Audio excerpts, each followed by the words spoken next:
Καλώς ήρθατε στη νέα μας σειρά. Ξεκινάμε με tier list. Ένοχες απολαύσεις. Tier list. Το πω. Στο σημερινό θα βαθμολογούμε ένοχες απολαύσεις που όλοι έχουμε.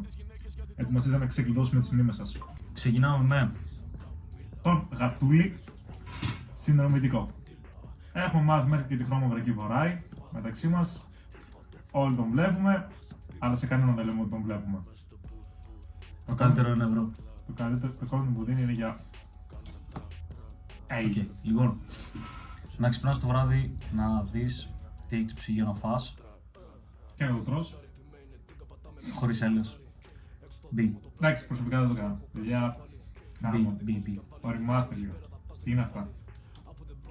Λοιπόν, Ήρθε η ώρα για τον God. ήρθε για τον God. Ήρθε η ώρα για τον God. Να βλέπεις θεώστη.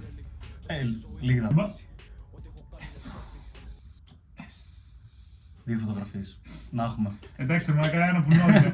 Τι να κάνουμε. Λοιπόν, Τι παιδιά, αν είναι κάτι είναι το να λέμε τιούμπα, τώρα τον βλέπουμε να ξεφτιλίζεται. Είναι κρίμα, αλλά η στάμπα. μπήκε. Τελευταίο για αυτό το βίντεο και καταϊδρωμένο. TikTok Lives. Σταμύρης με Λουάνι. Τζορτζίνα με Baby Γιάννη. Όχι Γκούκου. Τζορτζίνα με Baby Γιάννη και Ινκούκου. Δεν ακουμπάει το πρώτα δύο που είναι Gods, αλλά Μπι το ξέρεις, εντάξει. Μπι. είναι για μπει. Γράψτε και τις δικές σας ένοχες απολαύσεις για να κάνουμε και part 2. Τα κάνουμε, αλλά γράψτε. Γράψτε τις.